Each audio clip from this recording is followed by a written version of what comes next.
We didn't start the fire. U.S. is on the verge of war with China and Russia, and communism is still shit. That and more on tonight's episode. Stay tuned.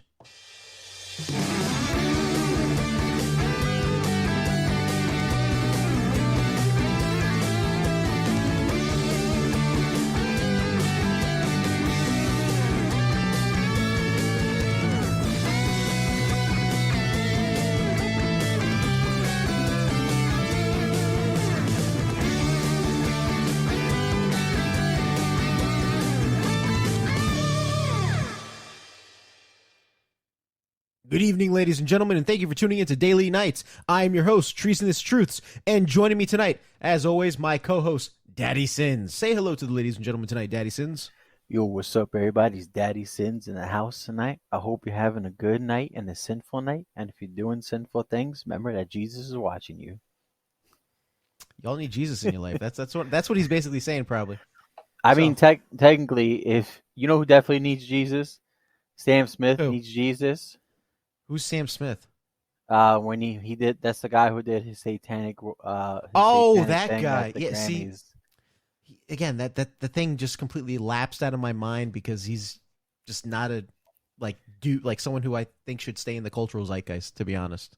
He made really decent, good music like years ago. I That's used to listen beyond. to a couple of his songs, and then he became kind of part of that.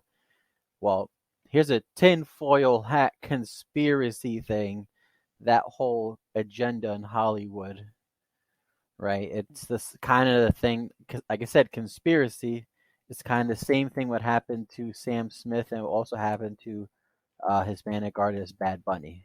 So Wait, okay, so I don't know anything about Bad Bunny other than he's supposed to be in like a DC movie or Marvel movie in the future, one of the two. But Sam Smith, wasn't Sam Smith always like part of the Alphabet Mafia? no, he wasn't.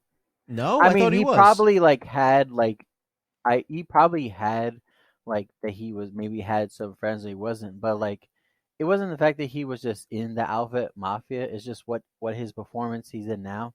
He did pretty good, decent pop music when he started, and his music had millions and I think up to billions of views Yeah, on but YouTube. But we're talking like 5, 6, 7 years ago. but what were the topics of those songs though? That's the thing, because like I've heard two of the most songs that he's recently produced, or the like one about literally a guy having extramarital affair with a gay extramarital affair behind his wife's back, right? In I guess an auto body shop, because this says body shop in the lyrics. I'm just assuming, right? And then the other one in the video where he's like giving himself or receiving a golden shower, right? It's him talking about not wanting a friend. He wants a lover or something like that, if I'm not mistaken, So right? So, did his yeah. lyrics like lyrically did he shift, or was he always like on this type of topic, and now just because of what's going on, he's just a bit more emboldened to talk about these like incredibly like lewd and disgusting things? So that sort of came later on Okay. with Sam Smith. So his number one hit single is "Stay with Me." That was like his U.S. breakthrough single.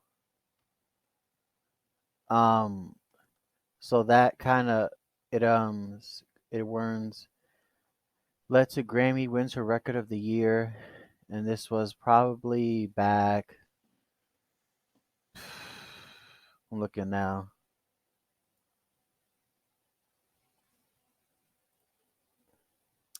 So this song he had "Stay with Me" came out. I guess Sorry. it's good. I'm not a one night stand. Hey, but I still need love because I'm just a man. Oh, oh, oh. Don't loose who you are. Loose, not lose, apparently, according to hmm this. Loose, and this is brought to me by songmeanings.com. Loose who you are in the blur of stars. Seeing is deceiving. Dreaming is believing. It's okay not to be okay. Um, I don't know, like it's tame compared to what I've seen recently, Yeah, but this from is what his he's done, but it's hi- still not like, shall I say, like, oh yeah, no. something I want my kids listening to. Oh no, yeah. It's so yeah, if you deep dive into the lyrics, there are a lot of songs you can tell dictate, oh, maybe that song has like a deeper meaning to that song "Stay With Me" came out in 2014, so it's almost 10 years ago.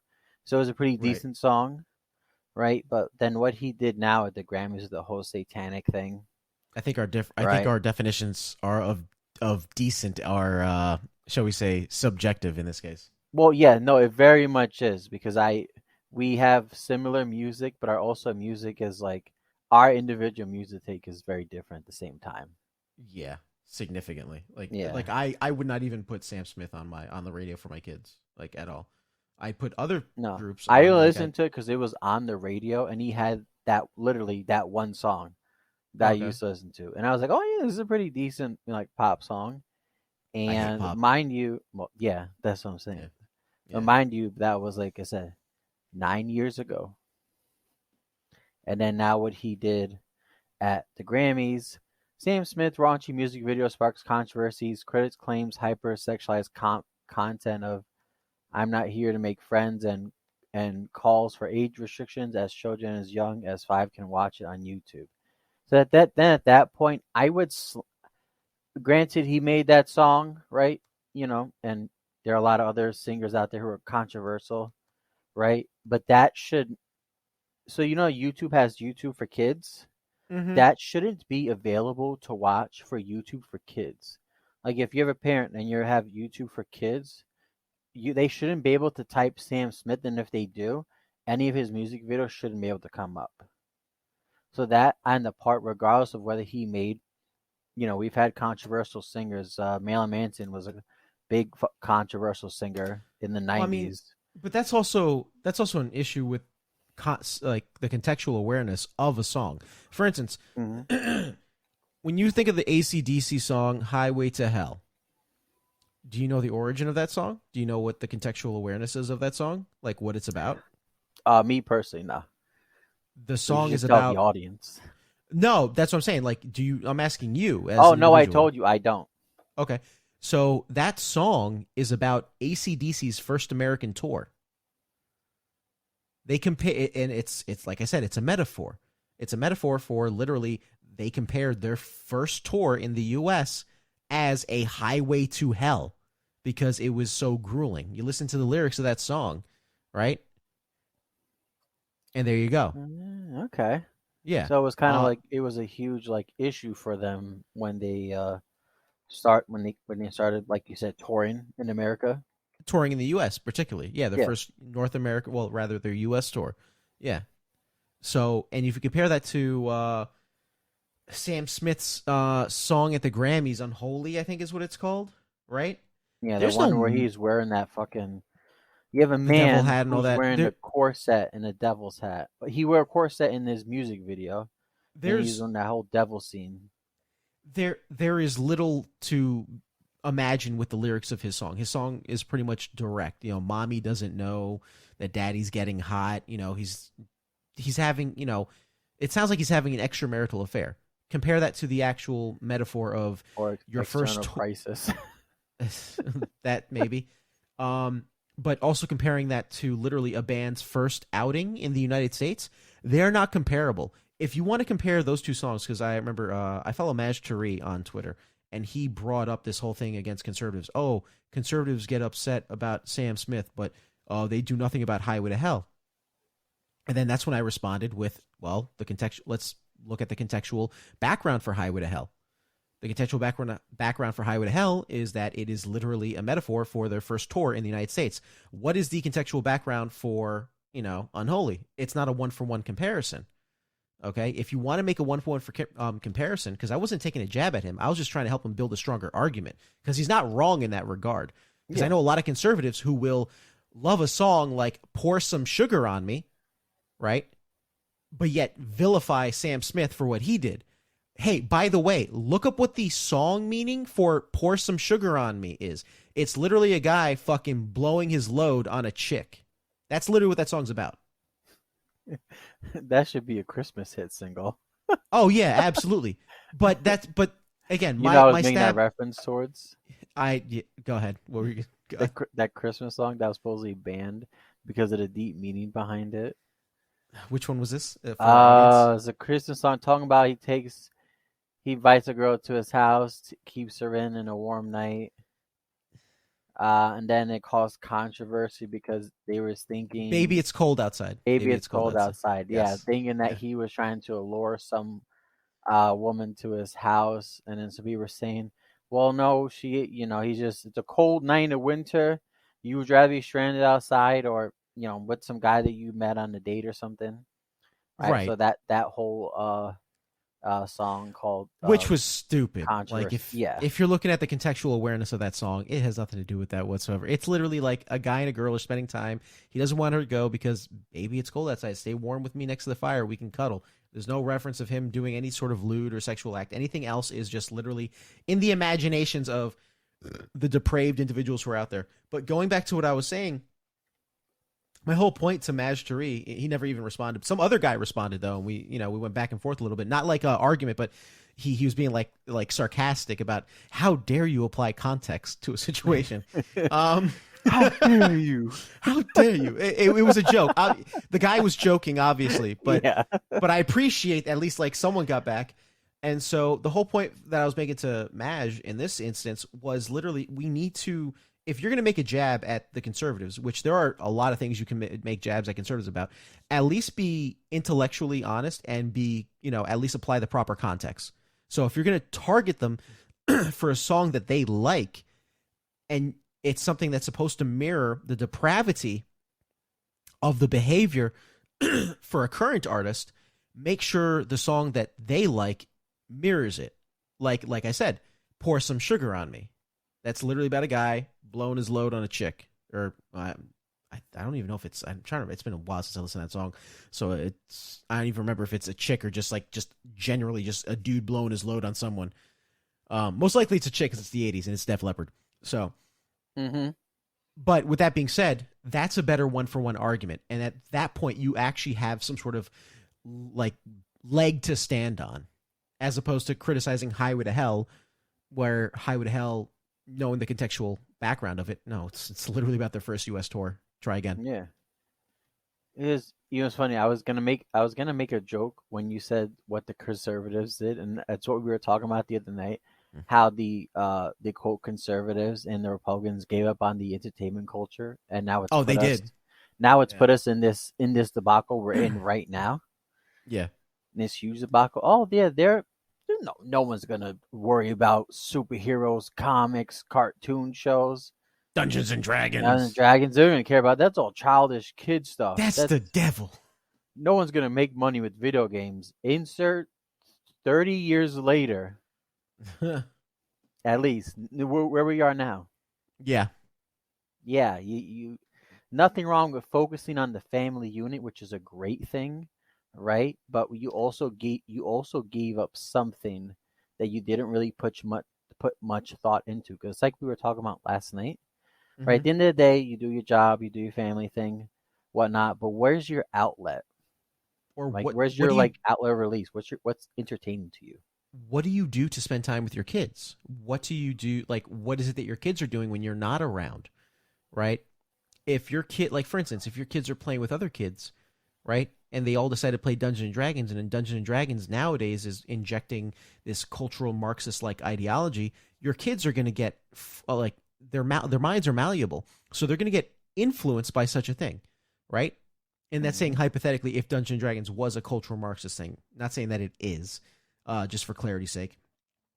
But if it was, right, that's an example of why conservatives need to, or rather, well, conservatives, like slash Republicans, need to pay attention to what's going on in entertainment, because ultimately entertainment does influence what your kids are going to be doing. Like kids going off riding well, back in the day, they'd ride their bikes, go to the movie theater, watch a double feature at the local cinema, and then boom, that would influence them. Who knows? They might want to become the next filmmaker.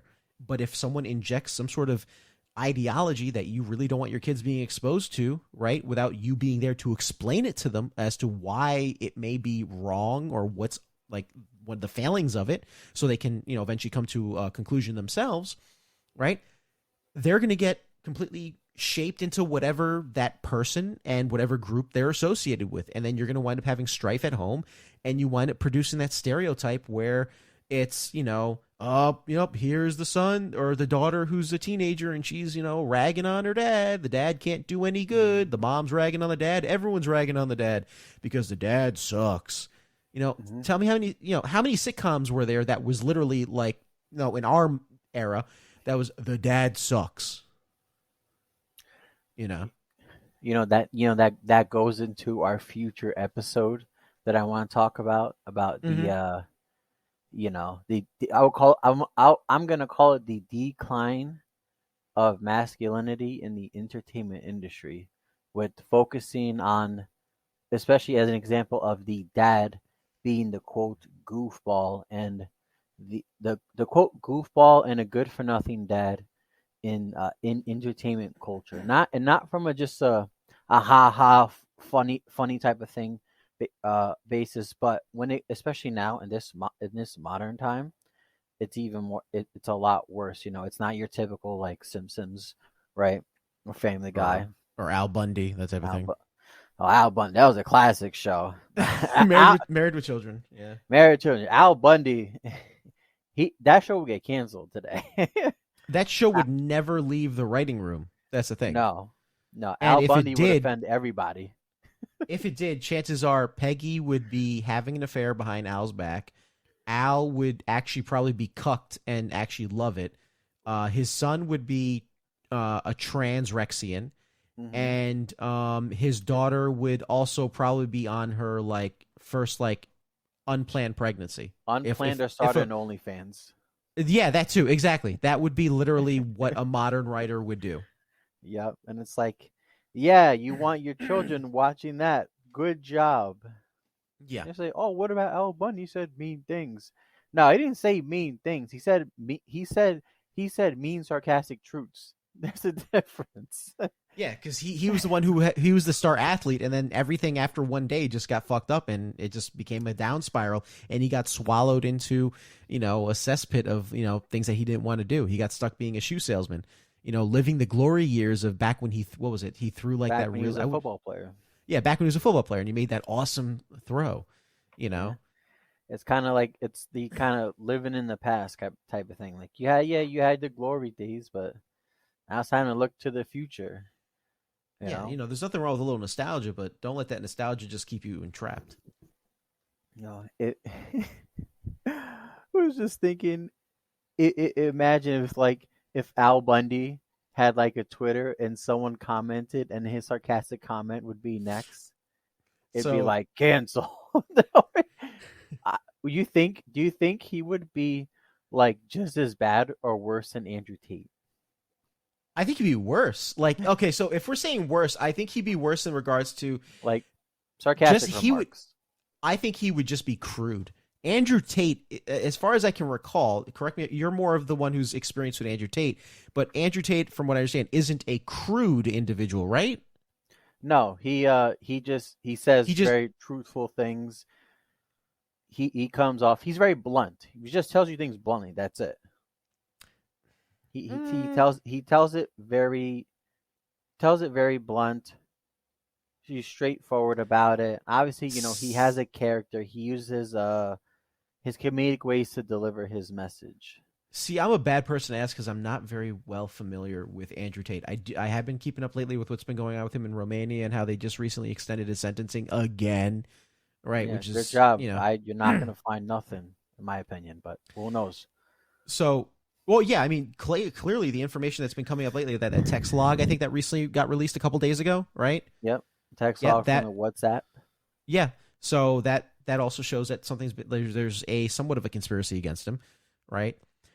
Which would require more investigatory work, but I doubt that's going to happen. It's Romania, so I mean, with all due respect, I don't think it would really much happen here in the U.S. either. With all due respect. Well, we'll see. Yeah. If we keep getting thrown into more physical wars soon enough, who knows? Well, yeah. Oh, yeah, because, that's exactly what we need right now. But going back to what we're talking about with Al Bundy, that's a really good question. I don't really know Andrew Tate 100% much, but I would say, I know Al Bundy because I used to watch the show way, way back, right? I always caught Al as like a crude but straightforward individual. Like he was very rough around the edges. Mm-hmm. So I would say maybe they would try to definitely cancel him nowadays. Absolutely. And they would probably try to vilify him, if not more, like what they're doing with Andrew Tate. Do you remember that one episode skit he did? So he's a shoe salesman, and Yeah. then the overweight fat lady comes in Oh, yeah. with the shoes. I swear my shoe size was this. You haven't been that shoe size since insert year. Yeah. Oh, Alright. man. Can I buy Imagine that on... this made up, like not made up, but a trio of a comedy tour, right? Yeah, go ahead. Right? You have Al Bundy, Okay. Andrew Tate, and George Carlin all touring. Okay, first off, I would say it should open with Andrew Tate, Okay. go into Al Bundy, and then close with George Carlin. Because George Carlin is I the like headliner right there. George Carlin is the headliner there. If you want, you can even alternate openers with Al Bundy and Andrew Tate. But George Carlin has to be the headliner and he has to be the closer because he's that dude was just so fucking on point. Him, Richard Pryor, right? Those guys were just fucking great. They're to this day, may they rest in peace. My favorite comedians to this day. I love not Al Bundy's George Carlin's quote. In my life, there's one rule that I always follow in life: never believe anything the government tells me. Mm-hmm. By the way, if anyone's interested in purchasing Married with Children, I'm actually gonna do it right now because it's actually super cheap. It's $24.99, the complete series on DVD, and it has a 5-star rating according to what I see right here out of 6,620 ratings. So that is a purchase for me right now. You know what we should tell the audience to purchase? What? What we spoke about last night about the two works that got changed through Disney. Oh, no, so they weren't changed, they were banned. Banned. Yes, they were banned. Yeah, so give me a second. I'll pull that up right now because I had that up last night. I don't have it up right now. So carry the convo. Yes. But I think it would be great like if we had kind of like like a what if comedy tour. You put like Andrew Tate, Al Bundy, George Carlin. Who else? We're talking like really crude comedians. Well, I wouldn't say crude, but I would go Richard Pryor. He's a Richard personal favorite Pryor. of mine. May he rest in peace. Mhm. You know, George Carlin and Richard Pryor, they both passed a while ago. Richard Pryor prior to, no pun intended. Ooh, Eddie Murphy. Eddie Then. Murphy. Eddie Murphy, yeah.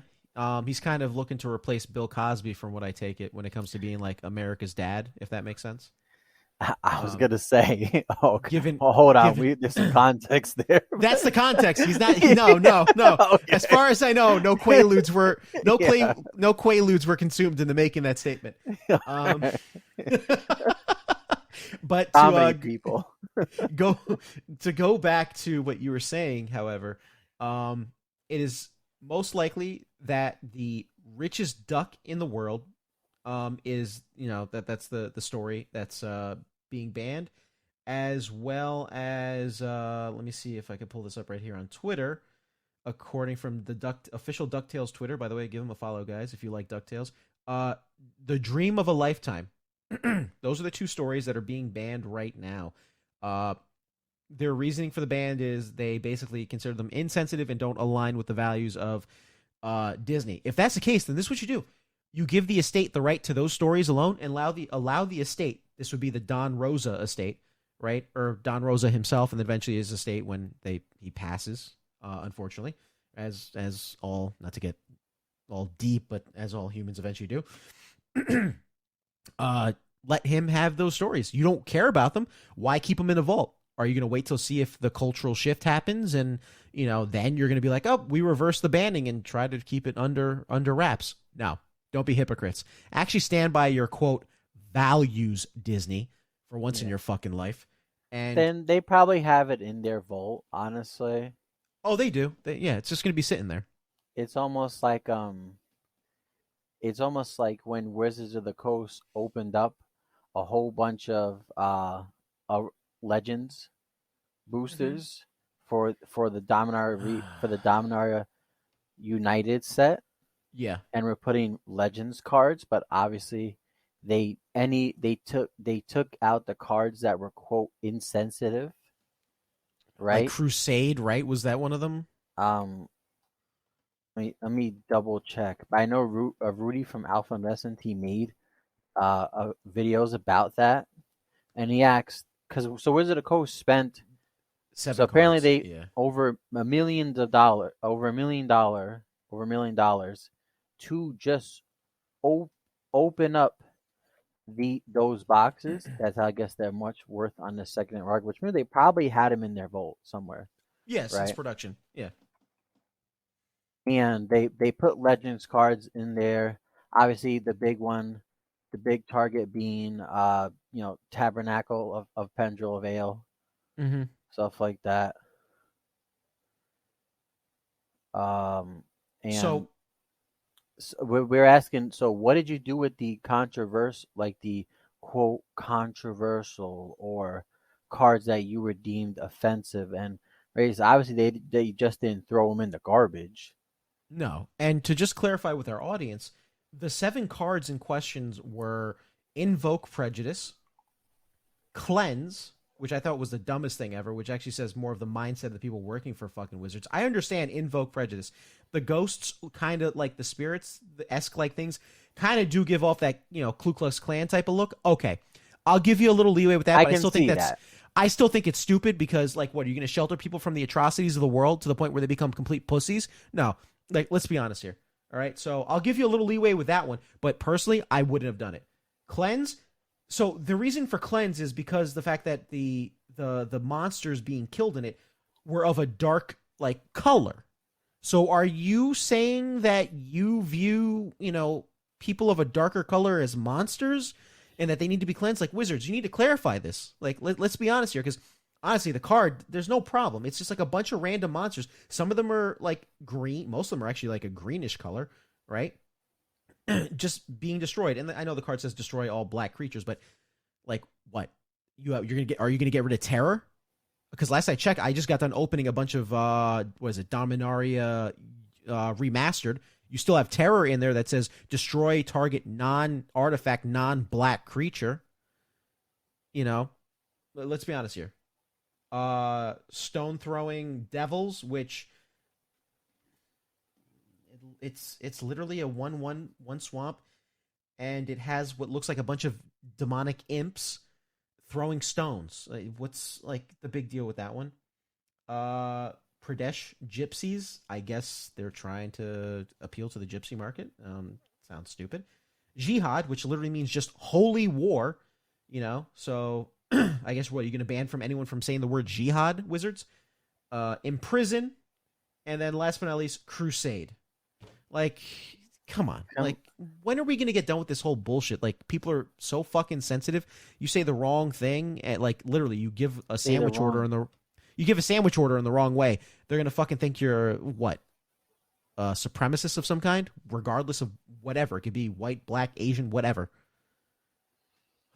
Or almost if like you get their Starbucks order, like you get their name wrong, or you quote misgender them. Like, come on, dude. Like, there were bad and unfortunate things that happened in history, but it's important to teach history what happened, the good, the bad, the ugly, everything, so that we don't repeat the bad and the ugly for the future.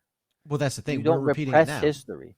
Look at what went on with the Roman Empire, right? If anyone actually studied what went on with the Roman Empire, we are repeating it. When it comes to the depravity going on with the hypersexualization, like, we're talking super hypersexualization. I don't mean just having a lewd like illustration of a character. We're talking like full on like plethora of people just going full fucking balls deep into stuff, right? We're It's talking like about our complete. video about OnlyFans. Yeah, exactly. Which you can watch right now on YouTube. Episode 5 of Daily Nights. You're an e-thought, Mary. Yes. But anyway, like I was saying, or you talk about what's the complete collapse of the government, where it's we have let things fall to popular vote. That is the biggest mistake. Our country was never established to be determined by popular vote, but yet election after election we get closer to becoming a quote pure democracy, which is terrible because then you have literally 51% of the country deciding what 49% of the country can or cannot do, and that works one way or the other. So say if 51% of all gun owners, which right in this country, or 51% of the population are pro-gun, and they say, hey, by the way, all guns are legal, right? Everything. That 49%, well, shit out of luck. Democracy. Mm-hmm. It's non-negotiable, as, the quote from Liberty Yeah. Prime from Fallout. Yeah, that type of democracy, you can say it quote kind of worked, but it doesn't really at the end of the day, right? No matter what rules or laws they push at the end of the day, I know and you know, Mike, as individuals that we know what our human rights are. I don't need also even the Constitution to tell me what my human rights are. It's great Yeah. that we have it, don't get me wrong, but I don't also need it. I know what my human rights are. I know what It my serves as rights a are. reminder. Yeah, that's all it is. It's just a reminder to people, right? So this is why I was, as I was saying, the culture war matters at the moment because it's also dictating. It's dictating what's happening in Thailand right now, not even just in the United States, but the whole issue with Russia and China right now, and Ukraine Yeah, and well, you just Taiwan. saw when it comes to Russia and in general, they backed out of the whole nuclear arms treaty thing. So they are Mm. no longer a part of the nuclear disarmament stuff anymore. That's the case. What are we doing? Are we prepping? Are we Yeah. looking to build up our own nuclear arms again, or doing something? Like what's going on? Because Now we're too busy sending money to Ukraine. like another 300 million. By the way, 300 million. Let's rethink about that for a second. For all the socialists out there and Marxists that are all about redistributing wealth, what is the United States population? Roughly 328 to 300 million people. $300 million to Ukraine for a proxy war? Imagine that money going to the American people. Not saying that I think taxation is theft. Okay? Imagine though, in this scenario, that 300 million going to the, adults, we'll say, of this country. Yeah. Right? Not all 328 are adults, so we'd have to take the average of how many people are 18 and then divide that evenly. Everyone would be not millionaire, but everyone would be incredibly wealthy overnight. Yeah. Just imagine if we could have used that money to send over to Ohio to start to clean up the train mess, to clean up the recent explosions. No, but if you listen to some of these asshats on Twitter, they voted wrong, so they don't deserve it. I kid you not. Those are some of the tweets I see because I'm on Twitter from time to time. I'm trying to get to a certain amount by the end of the year when it comes to followers. And I see these tweets of like, oh, they should have voted better. They should have I guess this will prove to them in 2024 that they should vote right. Like, excuse me? So your answer is to extort people and punish people who didn't vote their way, even though they could choose to vote. That the whole premise is that they could vote whoever they want without any sort of problem. What about the other people in Ohio who say in this hypothetical situation, right? Who did vote your way? They're what? Guilty by association? This is why this mob justice mentality is such bullshit. Imagine if we said that to them, threw it right back in their face. Imagine they Oh, said that to all the people when Trump won in 2016, right? Imagine if you had people on the right that said, "Oh, you should have just voted better." Mind you, there was also all sorts of probably. I mean, election fraud has always been a thing, but yeah, it it's was been going on obviously for a more while. prevalent in the 2020 election, right? Imagine if someone on the right or the left, they were just accusing each other of voting better. What's going to happen at the end of the day? How do you resolve the issue? Because all you're then at that point is you're accusing one party over another of the same thing that both parties are doing. So what are you doing to move forward, right? And ahead for the American people? Because all that is in there, it just sounds like bickering. That's all It it really is. is. It really is bickering, unfortunately, and it's leading to people calling for things like a national divorce. Like, let's be honest here. Look at the national divorce scenario, people. Right? Whether you're a blue or a red, that's the way they're trying to split it up. It's always a divide tactic. Blue or red, white or black, Republican, Democrat, fucking turd sandwich douche nozzle, right? They always try to find something to group as many people into a population, right, from a sample size, and have them fight at each other while they steal everything from you hand and foot, and you're just stuck being pissed at the other guy who literally had like very little to do with your shit being stolen from you if you had just paid attention to the fact that the actual thief is right there. Okay, it's called the federal government. Okay, in this case with the national divorce, going to the point, back to the point, red and blue. Red and blue states succeed, right? Because you're going to have people who are like, yep, let's let the blue states and the red states succeed on both sides of the aisle. What's going to happen? It's called the Civil War. Okay? It's not going to be peaceful. Oh, we can have a peaceful divorce. It's not going to happen. Sorry. I don't live in the candy land with the land of gumdrops and rainbows. As soon as a state or the states succeed from one another, someone is going to be an aggressor. Most likely it's going to be the blue states are going to be the aggressors going after the red states. Yes, that's going to lead to even more loss of life and just a complete fuckery. That And aggression, I, you could say, technically started in 2020. Well, not started, but physically started in 2020 with the whole Summer of Love. Yeah, the I would slight say aggression. I would say it even went I would say it even goes back further to at least 2016 Yeah. when Trump was put into office.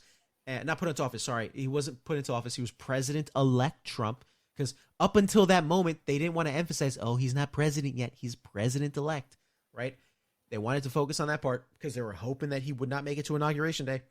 And you had Antifa people going down D.C., smashing up windows for businesses, completely causing a bunch of vandalism, graffiti, you name it. What happened? They get locked up and then they get released literally a few hours later. So I would say at least it started back in 2016.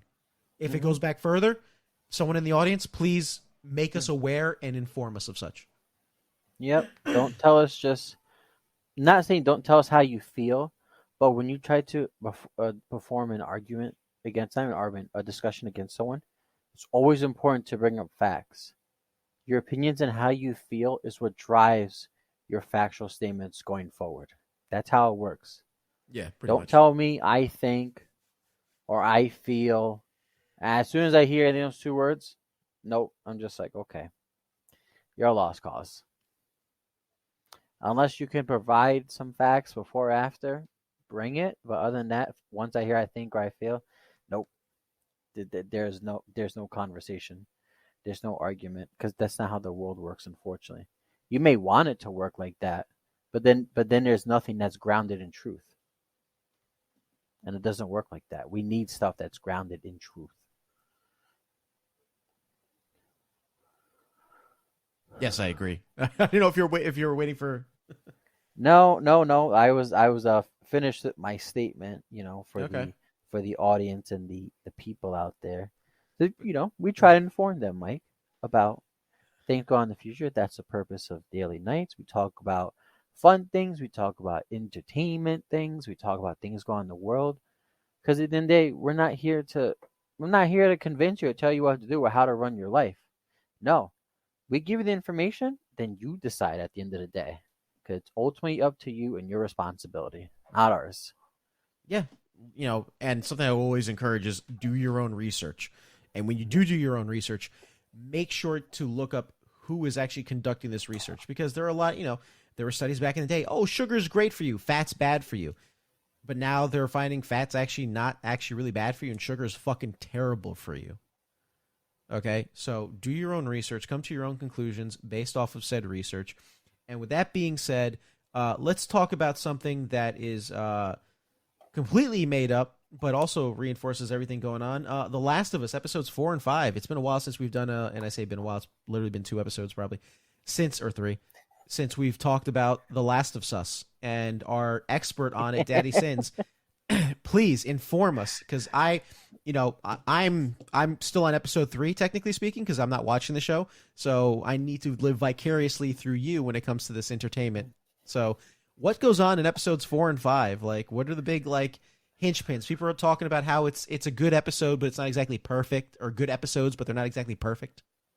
And it tends to drag its feet at points. Oh boy, aren't you ready for this, Mike? Your tonality says otherwise, but go on, friend. All right, so Last of Us episode 4 wasn't too bad, right? Okay, what happens? They make it to Pittsburgh, right? So Joel and Ellie are in the car. If you played the game, they're in the car, right? It happens in the video game, which is kind of cool. It's a funny scene, right? Ellie finds a dirty magazine, right, in the truck, because the truck used to belong to Bill and Frank, right? Right. And then she kind of jokes around and is like, "Oh, how do you walk around with that thing?" And he's like, "Put that magazine down," or something. and then she's like, "Oh, I'm just trying to see what the fuss is about." Right? So it's kind of like little, humor and stuff like that. And then she does it in the game and in the TV show. She's like, "Why the page is sticky?" Oh, that's gross. So he's like, he doesn't know how to explain it. And she's like, "Oh, I'm just fucking with you." That's gross. Just tosses the dirty magazine because it belonged to Bill and Frank. And Frank, yeah. Mind you, it was also because they were gay in the game, and then episode 3 exacerbated it to like a million fold, right? But the magazine she found, it's a gay magazine, but you don't see it obviously, but you can just tell, just like Playboy, right, is naked women for men to view, or the men that want to view it, and vice versa, right? Or women.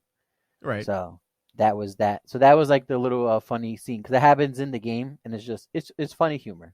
Okay. So they get to Pittsburgh, right? They get gunned. They start getting gunned. They get gunned down because the Fedra office. I think the Fedra building was taken down, and then you kind of seen that whole apocalypse. Like you see the guy in the road, and he's like, "Oh, help me," right? Yeah. Help me. And he's the only person around. And then Ellie's like, "Oh, you're going to help him?" And Joel puts on a seatbelt. He says, "No, I won't." Yeah, because he already knows there's other people out there. It's a trap. Yeah, exactly. So he drives off in the car, right? The guy jumps out the way. They're already getting shot. There's they're throwing bricks and stuff on the car, right, from people on top of the building. And everything. So, Joel has a shootout with them, right? Ellie's hiding, obviously. That's kind of how it happens it happens exactly in the game. And there's a moment where that gun that Ellie took from Bill's house in the episode before, that she took without telling Joel, and while Joel's being taken down by this guy, right? She shoots the guy in the back.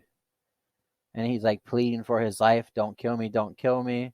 And in my mind, I'm watching the episode, I'm like, nah. It don't work like that. You don't get to kill me. And then now, you get shot. Now you want to plead for your life. It don't work like that. You attacked me first. You're done. Right? So you can kind of see on her face, she kind of has like a feel bad. And then she gives, Joel has that really stern face. Like, he has a face like he's telling you what to do. She immediately does. And he gives it a look and says to leave. Right? Right. She gives him the gun. The guy's like pleading for his life. No. And then you can kind of hear Joel with the knife, and he just stabs and kills the guy. That's it.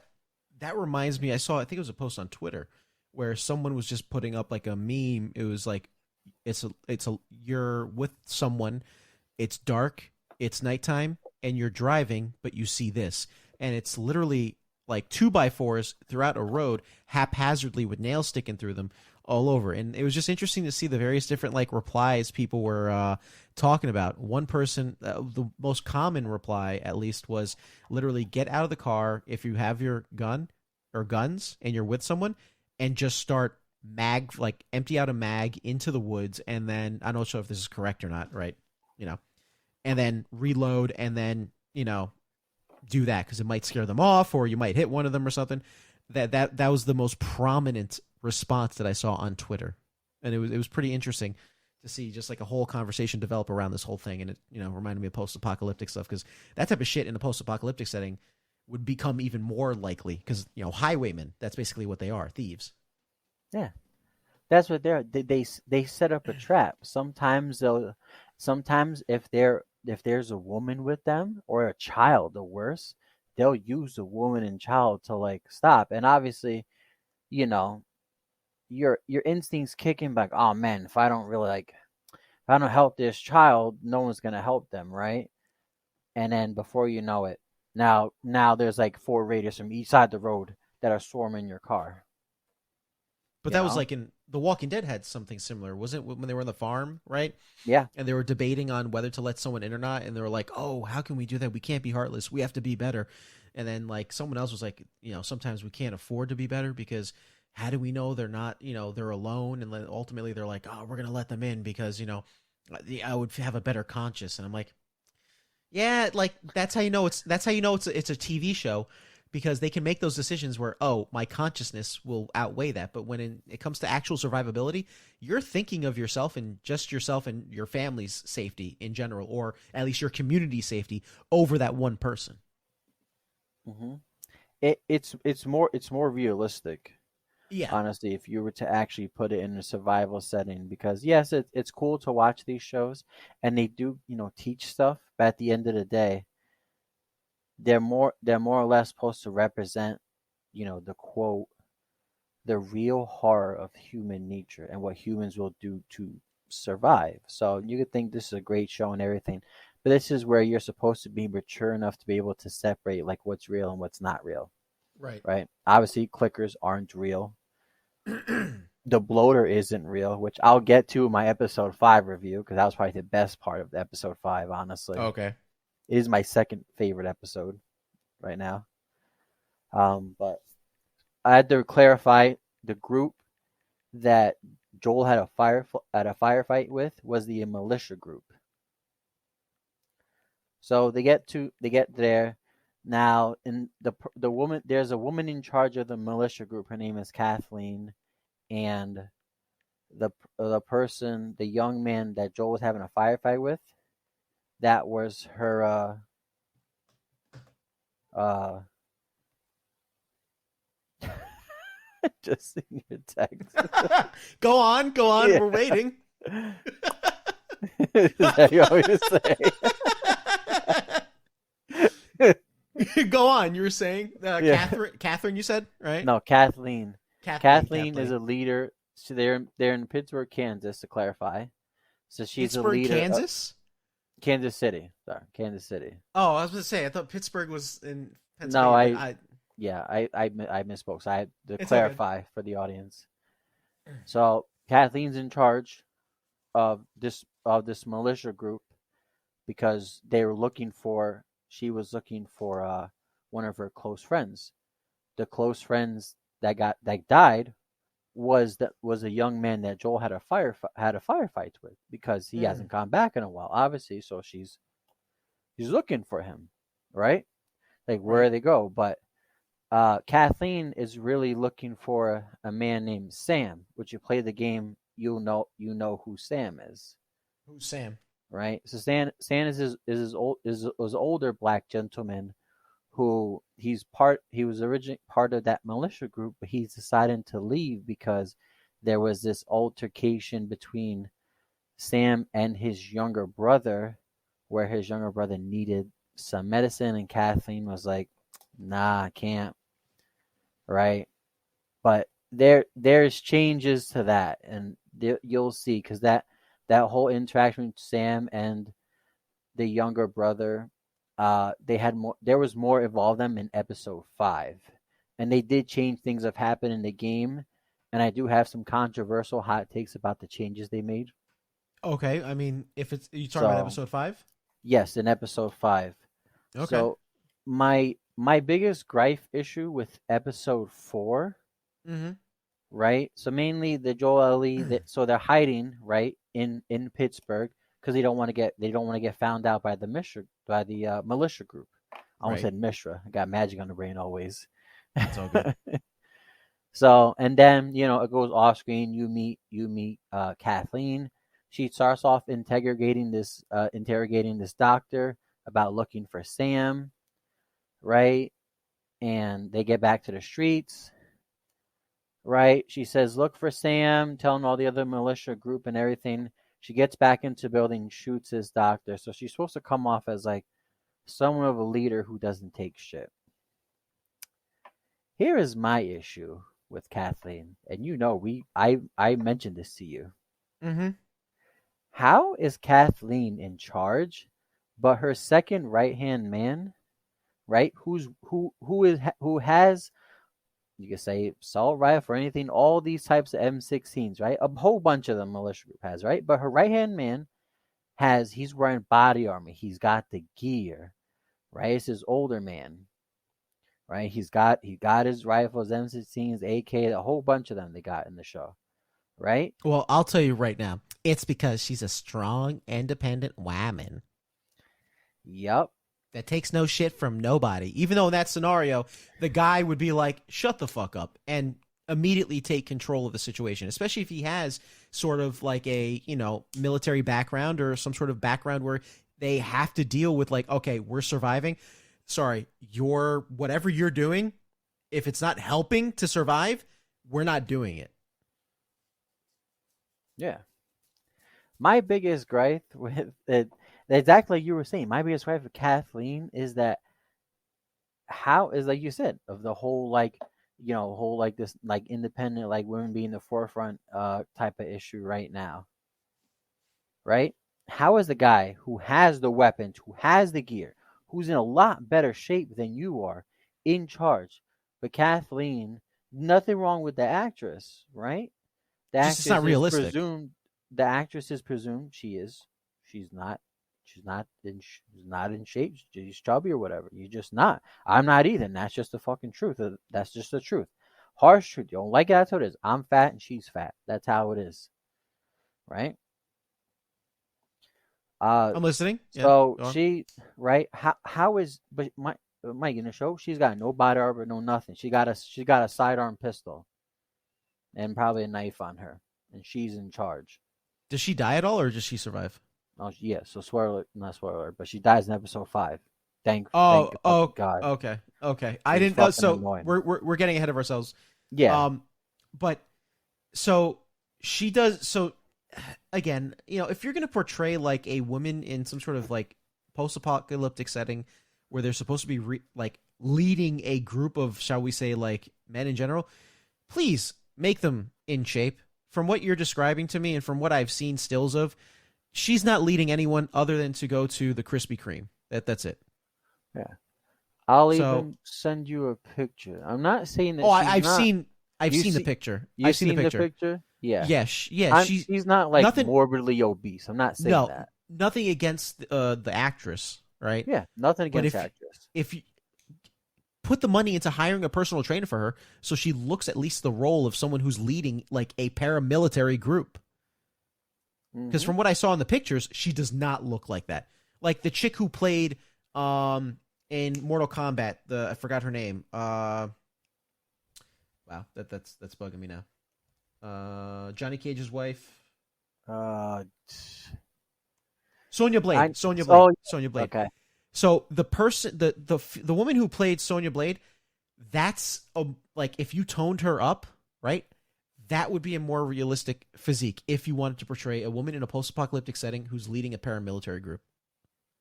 If you disagree with me, comment below. Yep. Because we're talking about the physical attributes. We're talking like 20. This is portrayed as 20 years later. Mm-hmm. By now, 20 years in a post-apocalyptic future, there's Goddamn. no fast food around. There's no Krispy Kreme. Nope. There's none of that stuff around. So in theory, if you are someone who is like has some weight, overweight, obese, there's no way you would look like that in 20 years. You would be in a lot better shape because of this. Life You would have to just survive. The survival skill, the less food, because we have more quote well, not quote we have more food that's quote artificial, like with preservatives. There's always fast food around. There's bodegas around. In post-apocalyptic world, there isn't stuff like that. There's no corner stores. There's no fast food. There's none of that stuff around. You have to make it your own naturally, or life grow it, or life kill it. life has reverted back to a hunter gatherer society. That's what a majority of the food's done. You're going to try to grow what you can, and if you can't, right, you're going to be hunting and gathering. You're going to be fishing. You're going to be trying to do some foraging when it's seasonally abundant for you. That's what's going to be happening in the post-apocalyptic setting. And I understand it's fiction, right?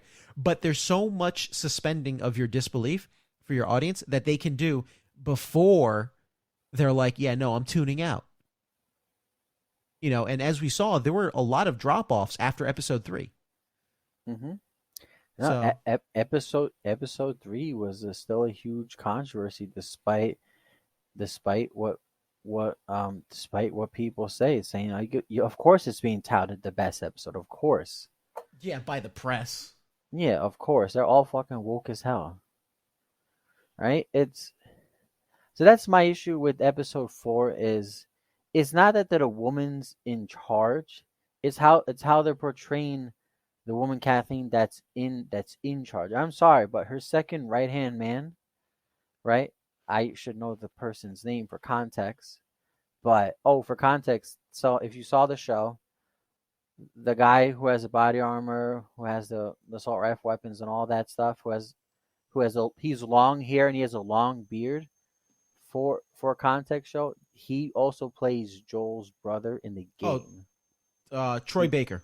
Yes, he voices Yeah. Joel's brother. So there was like little things where he had to he didn't have too many lines because they didn't want to like have him because he sounds exactly like obviously he's a fucking voice actor, so obviously. Yeah.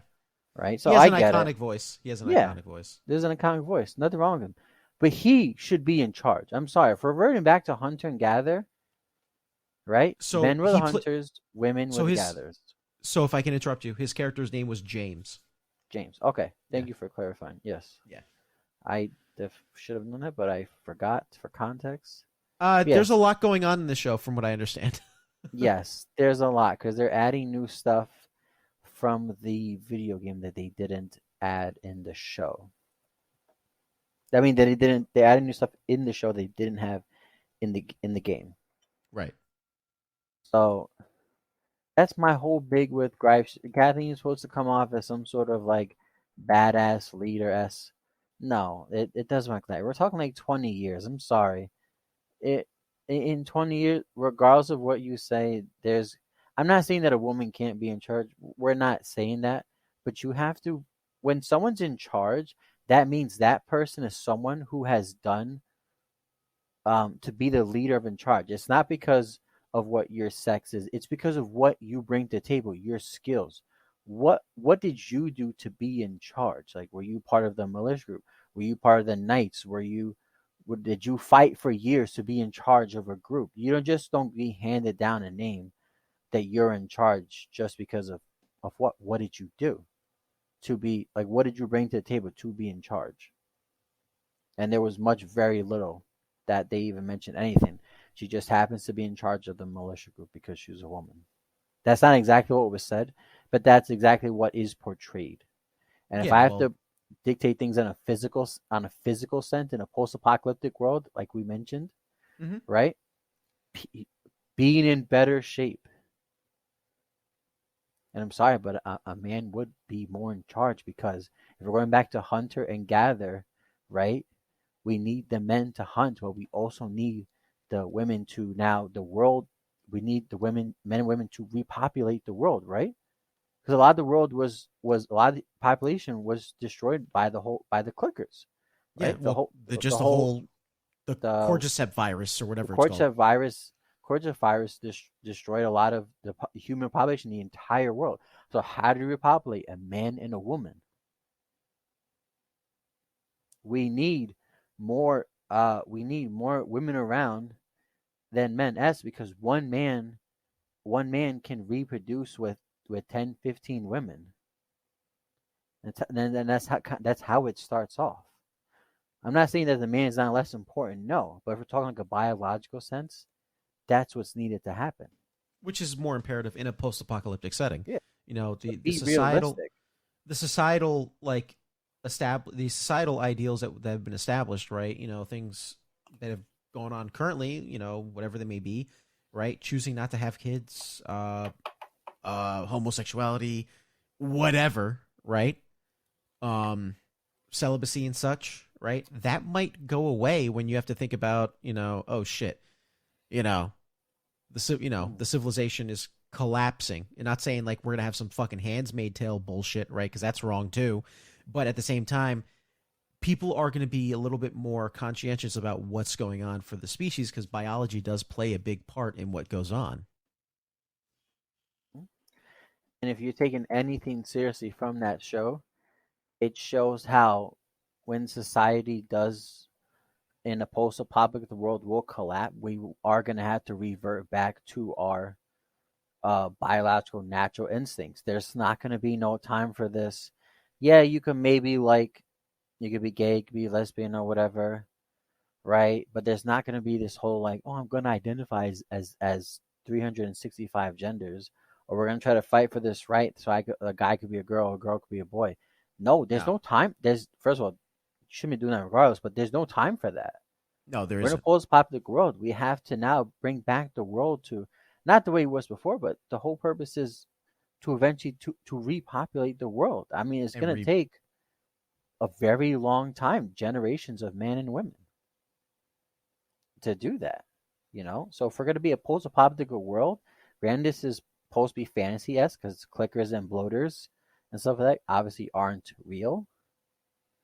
Well, real yet, right?